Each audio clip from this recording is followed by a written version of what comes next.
Good morning. I'm Linda Zagre. Today's scripture is the Lord's Prayer. Our Father, who art in heaven, hallowed be thy name. Thy kingdom come. Thy will be done on earth as it is in heaven. Give us this day our daily bread, and forgive us our debts as we forgive our debtors. And lead us. Act of believing in God is prayer. And yet the discipline of it's pretty hard. Well, at least I feel that way. Like I find it hard to have like a consistent time of prayer that's just dedicated to that. So if I was to ask you, like how do you pray? Now, if some of you might say, oh man, 30 minutes a day. I get up early before everything starts and I open my Bible and I sit down and I pray. I was like, wow, that's a very good discipline. I find that there's very few people who get to that level. Most of us might say something like, I pray without ceasing. I'm always praying. I'm always like throwing up a prayer. And, that feels good, but it's also a cop-out, right? It's like, okay, I don't ever take time to pray. It's just integrated into everything, but never a top priority. And then also when you talk to someone, let's say you talk to someone and they don't really practice any of their faith at all. And you say, what do you believe? They're like, I believe in God. I pray. I pray every day. I find that interesting that someone who would consider themselves really not religious or not Christian would tell you that they pray every day. It's very common. And then on the other side, some of us who have a lot of faith, I know I should be praying more. Isn't it weird how there's that dynamic of prayer? Because prayer is so simple, right? The basics of it is talking to God.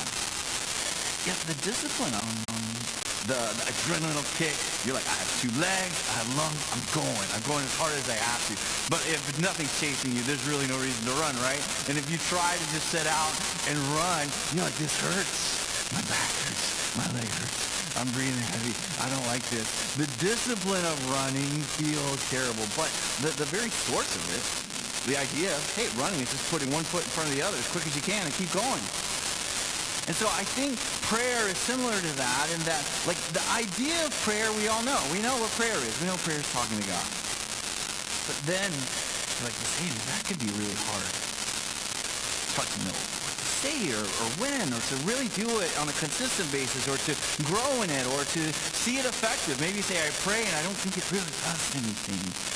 And so I want to talk about this today, but I want us to see how Jesus taught us about this. Because prayer is foundational to your faith in God.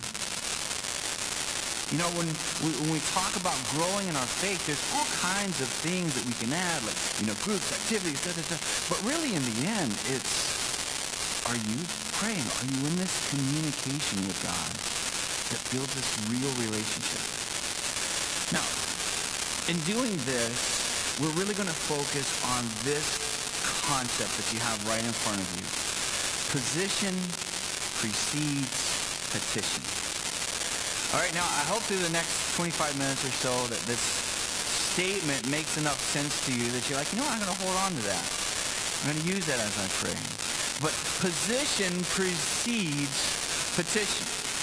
And we'll start with that idea as we launch off from the Lord's Prayer that we say very frequently, that you probably have somewhat memorized, if not completely memorized, that Linda read here, that comes out of Matthew chapter 6. Verses 9 and 10. And in this part, the disciples actually asked Jesus, Lord, teach us to pray. Now, that tells us one thing there, that it is, like a mystery. It's a discipline to learn. It's something beyond just what you express out. It says, Lord, teach us to pray. These are the disciples. There's very few times that they ask him for advice, surprisingly. But this is one of them. Teach us to pray. And Jesus goes through several different things, and then this is the time when he actually kind of models what a prayer is like. We don't have the opportunity to go through the entire prayer and what we can learn from it. But I do want to take the first two verses. It begins like this: Our Father, which art in heaven. Think of what that message brings to us. our Father. Jesus was talking about an intimate relationship, a family relationship, a closeness. He was saying, our Father, do this. So your position precedes your petition. Now, that's where we start. But I want us to move from that place and recognize that that's real, that we have that mindset in our prayers. But I want us to move into where